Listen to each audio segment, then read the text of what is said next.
Next ఎలా చేస్తారో తెలుసా? వాళ్ళు కూడా ఇంకొక 6గురిని క్రియేట్ చేసే పనిలో మీరు ఎలా చేశారో అలాగే చేస్తారు. యద్భావం తద్భవతి అంతే. మనం ఏం చేసామో అదే జరుగుద్ది. మనం రాంగ్ చేస్తే రాంగ్ జరుగుద్ది, ఎస్ చేస్తే ఎస్ జరుగుద్ది. గొన్ను పెట్టలేదు, తాళం వేసేసాం. గొన్ను పెట్టాం, తాళం వేసాం. గొన్ను పెట్టి తాళం వేయినా, తాళం వేయకపోయినా, గొన్ను పెట్టకుండా తాళం వేసిన ఉపయోగం లేదు. అంటే ఆయన కొరకు అని చెప్పేసేస్తే అది సక్సెస్ అవ్వదు. ఆయన్ని నేను కలుపుకుని తీసుకుని రావాలి. అంటే ఈ బిజినెస్ లో ఆయనతో నేను కలవాలి, ఆయనతో చేసే అవకాశం నాకు వచ్చింది. నేను జనంతో నడాలి, ముందు నా 6గురితో నడాలని మనం ఫీల్ అవ్వాలి ఫస్ట్. అందుకే ఈ డైరెక్ట్ సెల్లింగ్ లాంగ్వేజ్ అంటే ఇది ఏదో ఈ ఒక్క రోజుతో అయిపోదు. చాలా మంది అంటారు ఇతను జాయిన్ చేసేస్తే ఇంక ఇతనే చూసుకుంటా, అతనే చూసుకునే పొలవైతే మన అప్లైన్ కూడా అనుకున్నాడు నేనే చూసుకుంటానని. తప్పండి అది. మనం అందరం కలిపి ఒక యూనిటీగా కలిసిమెలిసి పనిచేసే ప్రక్రియ direct selling. Note this point. ఇప్పుడు పోలీసు ఉద్యోగం వచ్చింది, ఎస్ఐ నేను, నా స్టేషన్ లో 14 మంది ఉన్నారు కానిస్టేబుల్స్, వాళ్ళందరూ చూసుకుంటారు అని చెప్పి నేను అటు ఇటు వెళ్ళిపోతే సస్పెండ్ చేస్తారు నన్ను. వాళ్ళందరినీ కంట్రోల్ చేయటమే నా పని. వాళ్ళందరూ ఎలా చేస్తున్నారో చూడటమే నా పని. ఎఫ్ఐఆర్లు రాయటం, కోర్టుకు పంపించటం, దర్యాప్తులు చేయటం, నాకంటూ ఒక పని ఉంది. కానిస్టేబుల్స్ ఉన్నారు కదా, నాకు పని లేదు, వాళ్ళకి ఏదో పని చెప్పేసి నేను సినిమాలకు వెళ్దాం, షికార్కి వెళ్దాం అంటే కుదురుతుందా? Note this point. మరి జీతం ఇచ్చేది ఎందుకు? మానిటరింగ్ చేయాలి. ఇక్కడ కూడా అంతే, జనంతో కలిసి నడవాలి.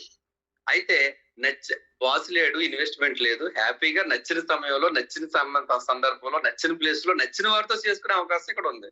Note this point friends. అలాంటి ఒక అద్భుతమైనటువంటి అవకాశాన్ని చాలా సిస్టమేటిక్ గా, చాలా జాగ్రత్తగా మొక్కని అంటు కడుతున్నట్టుగా తయారు చేసుకోగలిగితే ట్రెమెండస్ రిజల్ట్స్ వస్తాయన్నమాట.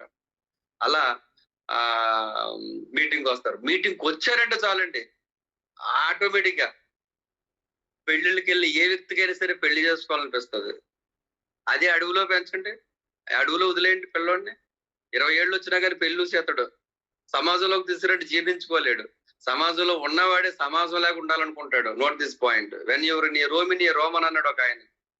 రోమ్ నగరంలో ఉంటే రోమన్ లాగా ఉండాలని. మీటింగ్ వచ్చాడు అనుకోండి, మనకులాగే ఉంటాడు. మన డిస్ట్రిబ్యూటర్ చాలా పవర్ఫుల్ గా మారిపోతారు అనమాట. అతను చేయాలని ప్రేరణ కలుగుతుంది. ఎలా చేస్తారు? మీరు ఎలా అయితే అపీరెన్స్ తో వెళ్ళి, మీరు ఎలా అయితే టూల్ తో వెళ్ళి, మీరు ఎలా అయితే బుక్ మీద ప్లాన్ చెప్పి, మీరు ఎలా అయితే చెప్పారో అవన్నీ అతను చెయ్యాలి అనుకున్నప్పుడు, ఇంకో ఫ్రెండ్ దగ్గర చెప్తున్నప్పుడు సేమ్ అయ్యే వచ్చేస్తాయి అనమాట. మీరు ఎవరైనా తీసుకెళ్లారు అనుకో, వాళ్ళు మిమ్మల్ని తీసుకెళ్తారు. మీరు ఒక్కరెళ్ళి చెప్పారు అనుకో, వాళ్ళు ఒక్కరెళ్ళి చెప్తారు. యద్భావం తద్భవతి.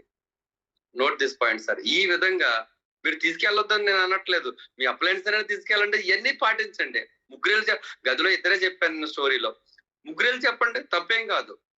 మళ్ళీ అతను కూడా జాయిన్ చేసినప్పుడు మీరు కూడా సపోర్ట్ చేయాల్సి వస్తుంది. 36 మంది జాయినింగ్ లో తప్పే ఉంది, చేసుకోవచ్చు కలిసిమెలిసి. ఏదేమైనా 6, 36 అవ్వాలి. తర్వాత ఈ 6గురు 36 మందిని జాయిన్ చేసే స్థాయికి రావాలంటే ఖచ్చితంగా మీటింగ్. అందుకే మీటింగ్ ప్రమోషన్ జరిగేలా చూసుకోవాలి. అంటే మనం జాయినింగ్ లోనే మీటింగ్ గురించి మాట్లాడేలాగా ఉంటే కనుక ఇంకా నిత్యమో మీటింగే. మీటార్ మీటింగ్. ఇందులో 1-to-1 ఫస్ట్ సెషన్, తర్వాత మీటింగ్, 1-to-1 మీటింగ్. ఒకరి వల్ల అవ్వదు, అందరూ కలిసిమెలిసి చేయాలన్నమాట. ఐక్యమత్యంగా చేయాలి. యూనిటీ టీమ్ స్పిరిట్ తో ఉండాలన్నమాట. డైరెక్ట్ సెల్లింగ్ అంటేనే యూనిటీ, టీమ్ పవర్. అందుకే ఈ రోజు